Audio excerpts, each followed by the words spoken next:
et bienvenue sur ma vidéo. Alors, si vous avez des difficultés à entretenir des relations aussi bien professionnelles que personnelles, cette vidéo est faite pour vous car j'ai la solution. Lisez Comment se faire des amis de Dale Carnegie. Ce livre vous permettra d'être un bon orateur, d'être bien accueilli partout, de critiquer sans vous faire détester ou encore d'obtenir ce que vous voulez des gens. De plus, cette lecture vous apportera le bonheur mais aussi la tranquillité tout au long de votre vie. Ce livre, écrit par Dale Carnegie, est paru en 1936. Il est sorti avec pas moins de 5000 exemplaires. Cependant, le grand auteur américain ne pouvait pas se douter que ce petit nombre ne suffirait pas. En effet, depuis sa parution, sachez que plus de 45 millions d'exemplaires ont été vendus. Ce livre est aujourd'hui un grand classique du développement personnel. Il a été traduit en 37 langues. Mais sachez que les méthodes mises au point par Dale Carnegie ont été mises en œuvre dans le cadre de la formation et du perfectionnement des vendeurs ou alors des managers. Elle consiste du coup à aider les entreprises. Ce livre regroupe 8 points essentiels qui permettent par exemple de bousculer la routine ou encore d'être influent, d'éviter le conflit ou d'améliorer ses relations. Le livre propose 4 chapitres. Chaque chapitre contient à lui seul plusieurs principes. On peut compter en totalité 30 principes. Et alors, de quoi parlent ces chapitres? Le premier énonce les techniques fondamentales pour influencer les autres. Ensuite, on peut retrouver les 6 moyens de gagner la sympathie des autres, 12 moyens de gagner les autres à votre point de vue, et pour terminer, 9 moyens de changer l'attitude des autres sans les offenser ni provoquer de rancune. En d'autres termes, ce livre vous permettra d'améliorer vos relations, c'est-à-dire que vous mettrez votre ego de côté, vous allez respecter davantage les autres, mais aussi amener de la sympathie, de la joie de vivre, de la compassion et donner de l'importance aux autres. Cela va améliorer les relations au quotidien, qu'elles soient personnelles ou professionnelles. Le principe du livre est très simple.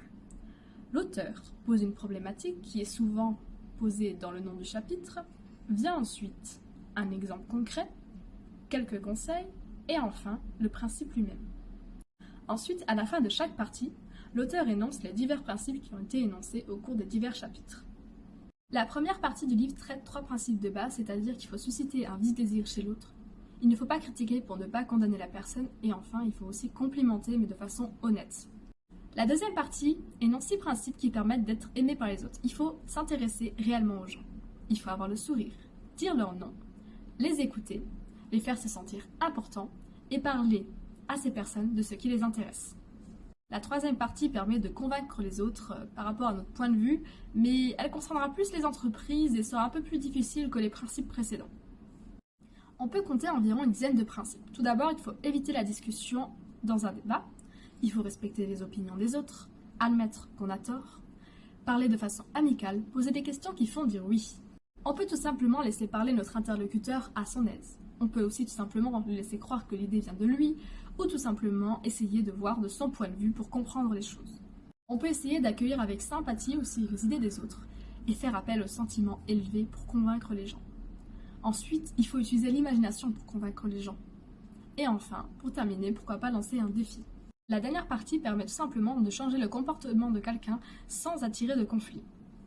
Alors, d'abord, pour faire remarquer les erreurs de quelqu'un ou pour le faire changer de comportement, il faut faire des éloges, des compliments.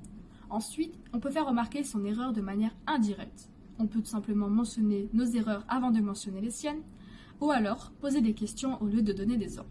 Il faut veiller à ce que notre interlocuteur conserve sa dignité. On peut aussi féliciter le moindre progrès par la personne, ou alors lui donner une belle réputation méritée, encourager quand l'erreur est très simple à corriger, et pour terminer, il faut les rendre heureux de faire ce qu'on suggère. Maintenant que je vous ai présenté le contexte du livre, mais aussi le chapitre ainsi que ses principes, je vais vous laisser avec la suite de la vidéo qui traite de 3 principes que j'ai appréciés ou non, avec un exemple à chaque fois tiré du livre, et aussi mes arguments et d'autres exemples que je propose à la suite pour mettre en pratique certains principes. Bonjour, je vais vous emmener avec moi aujourd'hui car j'ai un rendez-vous avec le directeur d'un grand hôtel dans lequel j'effectue mes conférences. Mais pourquoi ce rendez-vous? Tout simplement car j'ai reçu un courrier dans lequel on m'indiquait que mon loyer allait augmenter de 300%. Je vais vous montrer comment obtenir ce que je veux sans dire une seule fois que je veux cette chose. Bonjour. Tout d'abord, sachez que je me suis montrée choquée lorsque j'ai reçu votre lettre. Si jamais vous n'assumiez pas cette responsabilité, il est bien probable que vous perdriez votre emploi. Maintenant, si vous le voulez bien, prenons une feuille de papier pour y écrire les avantages et les inconvénients que vous risquez de courir si jamais vous insistez dans votre désir d'argumenter mon loyer.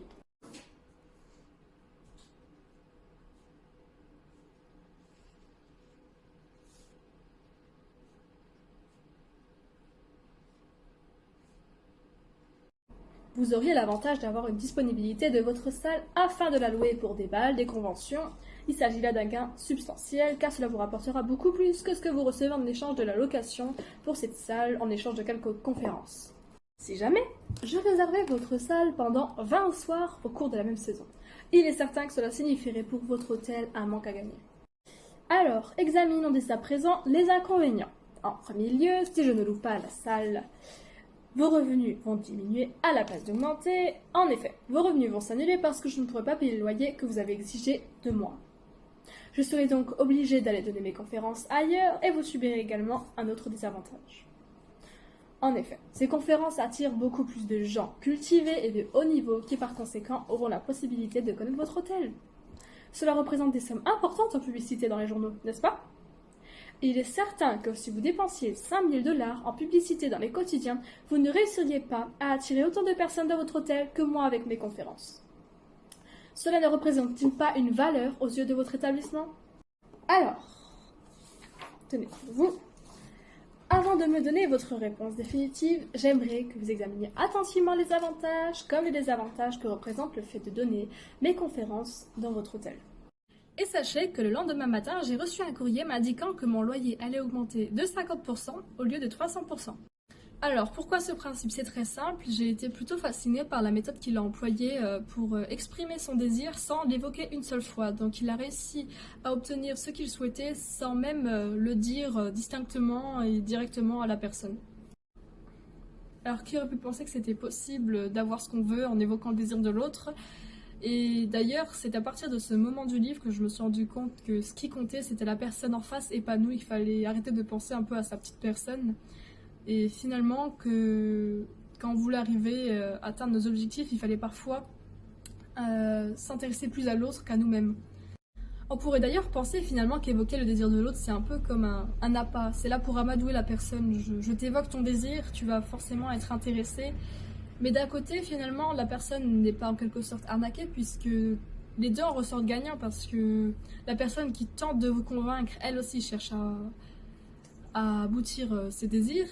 Je trouve ce principe plutôt intéressant et l'exemple qui est vraiment pertinent, mais je me demandais quand même, il y a des situations où je pense que ça ne pourrait pas fonctionner, même si nous avons connaissance du désir de la personne, encore faudrait-il pouvoir donner ce qu'elle veut. Donc parfois, les négociations pour obtenir ce qu'on veut ne sont pas forcément possibles. Cette personne qui faisait des conventions, elle avait quelque chose à lui apporter, mais si nous n'avons rien à apporter, forcément que on ne pourra pas obtenir ce qu'on veut, même si on énonce les désirs de la personne, il faut que derrière il y ait quelque chose. Donc, je pense que ça peut être applicable dans certaines situations, mais ce n'est pas un principe où on peut en faire une généralité.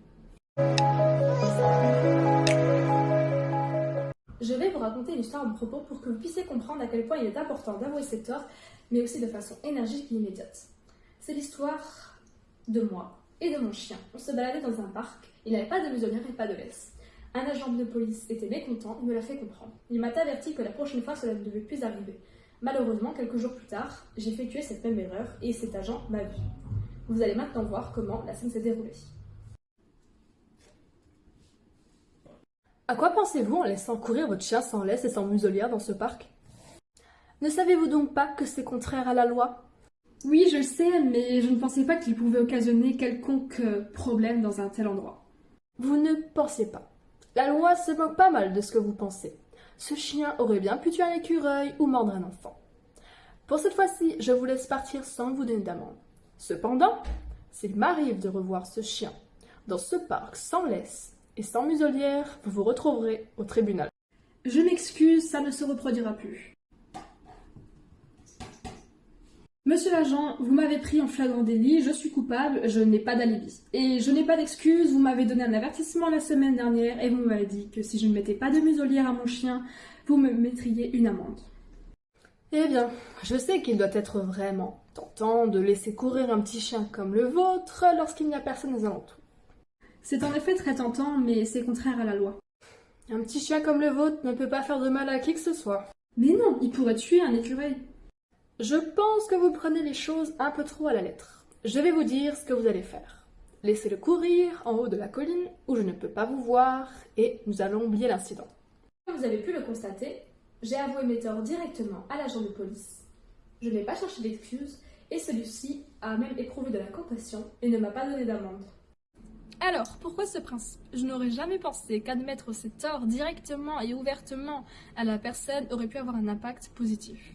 Car je pense que notre instinct, en règle générale, nous inciterait plutôt à fuir le conflit, donc se protéger face finalement à cet éventuel danger, pourquoi pas en fuyant même ses responsabilités et pour éviter tout préjudice. Et je pense d'ailleurs même pour ma part que j'aurais cherché, pourquoi pas, à me trouver des excuses pour éviter tout conflit. Et une excuse qui permettrait d'ailleurs de tromper l'agent, mais je pense que une raison me pousse à croire que ce principe n'est pas totalement véridique, puisque finalement la suite des choses dépend vraiment de la personne qu'on a en face de nous. Je pense que tout le monde n'aurait pas réagi comme dans l'exemple qui nous a été proposé. Et c'est pourquoi je ne suis pas totalement convaincue par ce principe, mais il peut être intéressant. On ne peut pas ignorer l'hypothèse que l'homme soit quelqu'un qui ne soit pas compatissant, sans cœur ou voire même sans principe. Il pourrait tout simplement appliquer la loi malgré l'aveu du coupable, tout simplement parce qu'il est trop basé sur le respect des règles ou qu'il ne peut pas permettre un tel écart, car finalement pour lui, la loi c'est la loi et ça doit être respecté. Pour contrebalancer ce point de vue, je pense que cet exemple est tout simplement trop exceptionnel pour en faire une généralité. Je pense qu'un autre exemple serait plus adapté, ce serait le cas d'un petit garçon qui avoue immédiatement et énergiquement à ses parents qu'il a fait une erreur. Le fait d'avouer ses torts pourrait peut-être minimiser l'action et aussi, pourquoi pas, encourager les parents à féliciter leur enfant pour son honnêteté. Et pour terminer, je pense que ça éviterait un dernier conflit, ce serait le conflit lié au mensonge, puisque l'enfant aurait été totalement honnête. À l'heure actuelle, j'ai un employé qui dans le passé était le meilleur employé. Cependant, son travail est plus que médiocre à l'heure actuelle. Le mettre à la porte ou encore le réprimander ne provoquerait que de la rancœur chez lui. Je vais donc vous montrer comment faire. Je l'ai donc invité dans mon bureau où je lui ai dit ceci. Tu es un sacré bon mécano. Ça fait de longues années que tu fais ce travail. Tu as réparé un grand nombre de véhicules à la grande satisfaction des clients. En fait, nous avons reçu de nombreux compliments au sujet de ton boulot. Et pourtant, dernièrement, tu sembles avoir besoin de toujours plus de temps pour terminer ton travail. Et ce dernier ne correspond plus au niveau de celui auquel tu nous avais habitués. Étant donné que tu avais été un mécanicien hors pair par le passé, j'ai senti que tu voudrais savoir pourquoi je ne suis pas satisfait par le développement de la situation. Et que peut-être nous pourrions trouver ensemble une solution afin de corriger le problème. L'homme m'avait répondu qu'il allait tout faire pour changer la situation car il ne s'était pas rendu compte de la médiocrité de son travail. Il est redevenu grâce à cette discussion le mécanicien qu'il avait toujours été. Je lui avais donné une telle renommée qu'il se devait de lui faire honneur. À l'heure actuelle, j'ai un employé qui dans le passé était le meilleur employé. Cependant, son travail est plus que médiocre à l'heure actuelle. Le mettre à la porte ou encore le réprimander ne provoquerait que de la rancœur chez lui. Je vais donc vous montrer comment faire. Je l'ai donc invité dans mon bureau où je lui ai dit ceci. Tu es un sacré bon mécano. Ça fait de longues années que tu fais ce travail. Tu as réparé un grand nombre de véhicules à la grande satisfaction des clients. En fait, nous avons reçu de nombreux compliments au sujet de ton boulot. Et pourtant, dernièrement, tu sembles avoir besoin de toujours plus de temps pour terminer ton travail.